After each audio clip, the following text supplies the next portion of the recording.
Hi, everybody, and welcome. Great to be with you today. So, a few months ago, I was driving through my city and something felt off. The car was not driving as I had hoped it would.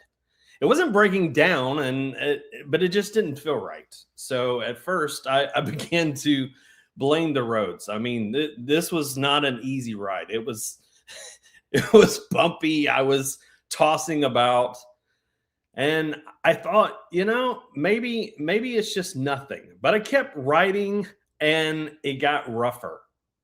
So I finally pulled up to a tire shop, and within seconds, the guy waved me over and said, "Oh, here's the problem. You got a nail in your tire."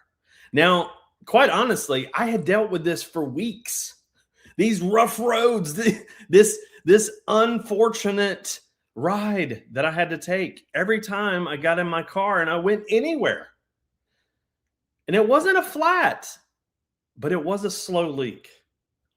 And this small nail was costing me a lot. It was costing me control of my ride. It was costing me efficiency. It was definitely causing me to lose peace and even maybe quite arguably momentum. So here's what hit me through this entire experience. Now, this might have happened to you before, so you could probably relate to a rough ride. Most leadership breakdowns don't happen because of a crash. They happen because of leaks. Things that slowly drain confidence, clarity, capacity, and just leading like we try to do each and every day. So today I want to talk to you about three things that I believe will sabotage your leadership, whether you're aware of it or not. Leak number one is what I would probably categorize as misaligned priorities. This is a lot of activity without much direction. So all of us are busy, right? Like we're busy, we're productive, we're trying to, check all the boxes in our day to day. We're doing good things, but maybe you're not doing the right thing. Maybe you're not doing the thing that you're actually supposed to be doing. You see, this is where leaders lose momentum. I talk to them every day. I work with business owners and ministry leaders worldwide, and they all have great intentions. But sometimes they lose their momentum. They lose in their day to day not because they lack discipline necessarily, but because they lack clarity. You see, here's the thing is that you can actually answer every email that comes into your inbox every day. You can attend every meeting. You can say yes to every opportunity and still leak impact. So here's the thing. Alignment is what I would really categorize as this misaligned opportunities. Alignment is the difference between movement and progress. See, I work with a lot of faith-based leaders. Faith is a crucial part of my life. And scripture says from the Proverbs, many are plans in a person's heart, but the Lord's purpose is what prevails. You see, for entrepreneurs, this shows up as chasing trends instead of strategy, reacting instead of leading, or building fast and furious, but not building true. You see, misalignment doesn't necessarily stop you, but it will exhaust you. So I want you to ask yourself, if I could only win one thing in the next 90 days, what is it? And if you can't answer that, then your alignment is leaking. Because here's the thing, not every good idea is actually a God idea. Leak number two that I often find the culprit for leaders that I work with is emotional drain. This is like leading from unresolved weight. And this second leak is a little bit more personal. So I want you to be vulnerable in this moment because it's quite dangerous, actually. It's an emotional drain on you as the leader. You see, many of us, I find, often have unprocessed disappointment. We lead from offense sometimes. We lead with fear of rejection because we've been rejected. We certainly lead by comparison. And we definitely lead from fatigue. Have you ever seen a generation that is more exhausted than the one we're in right now? See, these don't stay quiet. These affect your day to day. They affect your momentum. They affect your alignment. They affect your clarity. They affect your success as a leader.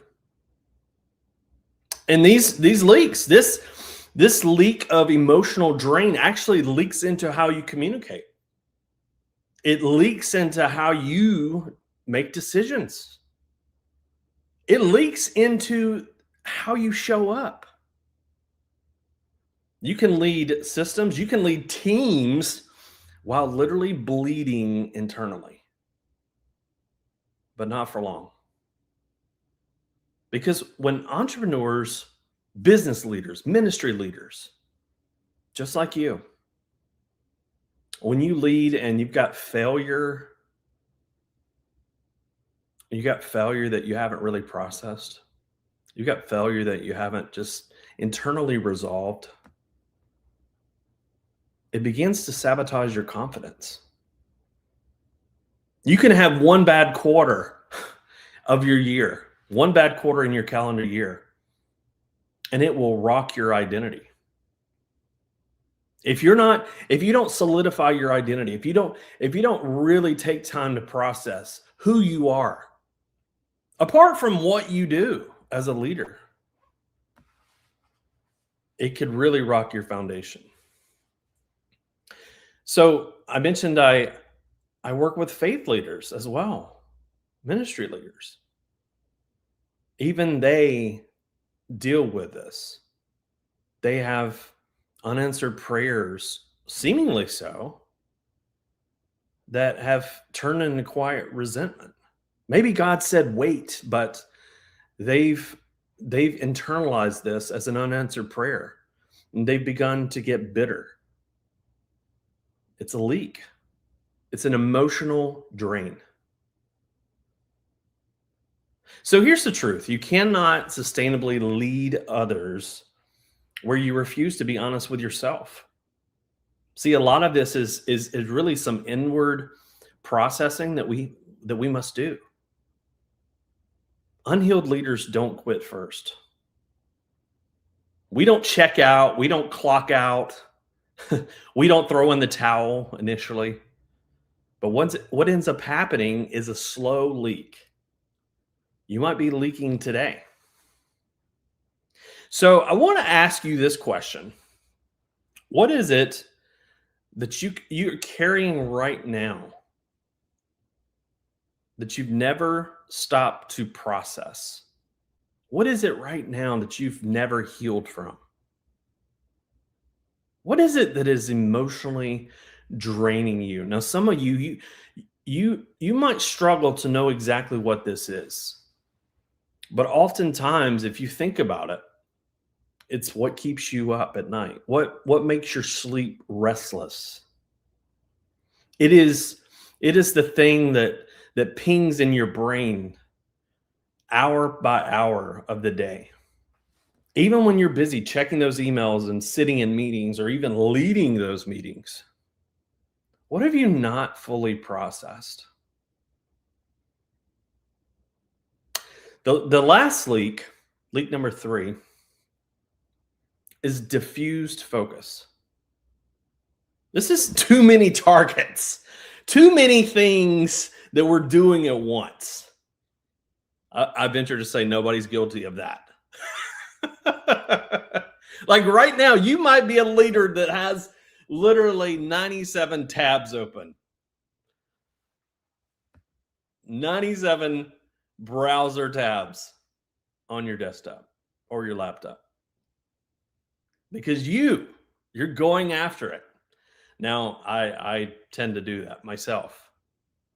I tend to overcommit. I tend to sometimes, bite off more than I can chew. But I quickly realize if I don't focus, if I don't have a clear mind and head about this, if I don't have a singular focus and a singular target, if I'm not very strategic as a leader and quickly identify exactly what I am supposed to focus on, then it turns into just distraction. And we punish ourselves, don't we? You see, all those open tabs, they sometimes cost you clarity.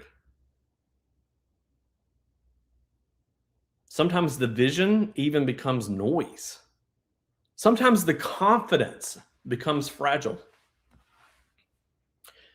Jesus even said these words. He said, "A house divided cannot stand." He was all about a singular focus. He was all about us being one with him. And I said earlier that every good idea is not necessarily a God idea. Even if you're not a person of faith, ladies and gentlemen, we can apply that same principle. We can internalize that and we can say, you know what? What is my singular focus? Do I have too many targets that I'm trying to hit? It's not just spiritual. This is strategic. So I'm talking to the leader who is trying to carry too many projects. Maybe your plate is just overloaded. You got too many messages. You have too many identities. You see, focus isn't restriction. It's actually power. You see, you reclaim your power, you reclaim your momentum when you have that singular focus, when you're into that alignment. I talked about alignment earlier. When you are into that alignment, you're not being drained, even emotionally. You have that singular focus. You have that laser strategic focus. So I want to ask you a question. What are you doing right now that isn't required of you? Maybe you've said yes out of a servant's heart, out of a pure heart, out of a helpful team player heart. Sure, we have good intentions, but if we say yes to everything, we've really sabotaged ourselves. And this is literally killing us as leaders. Sometimes the leak isn't what you're missing, it's what you haven't let go of. So think about that again. What is it that you're doing right now, today, that isn't actually required of you? I mentioned that I'm a person of faith, and Jesus talks about this in Matthew.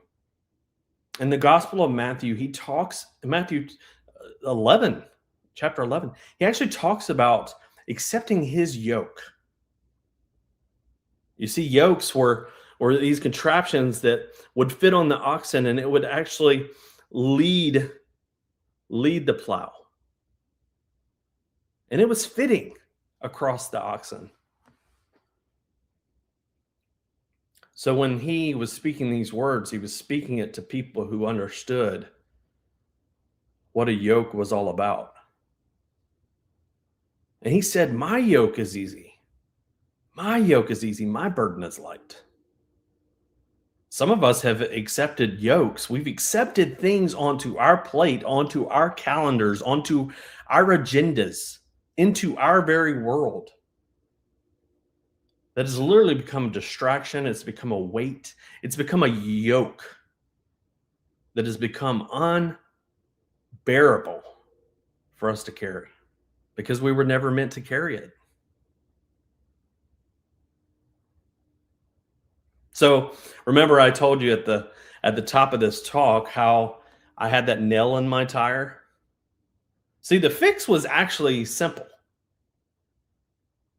Ignoring it would get expensive and again, quite dangerous.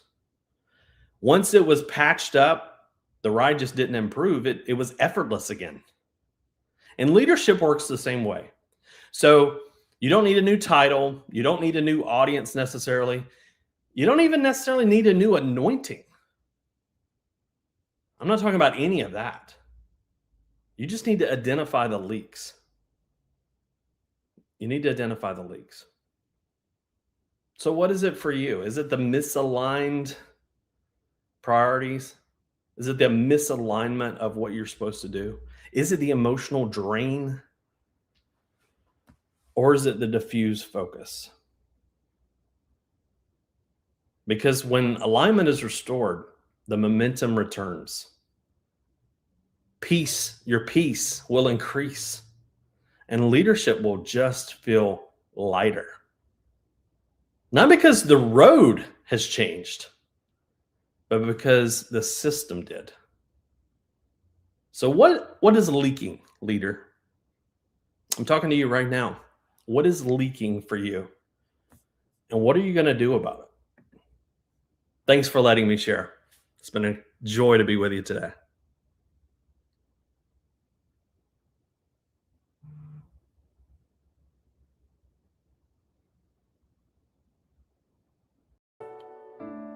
Together we are global speakers talk.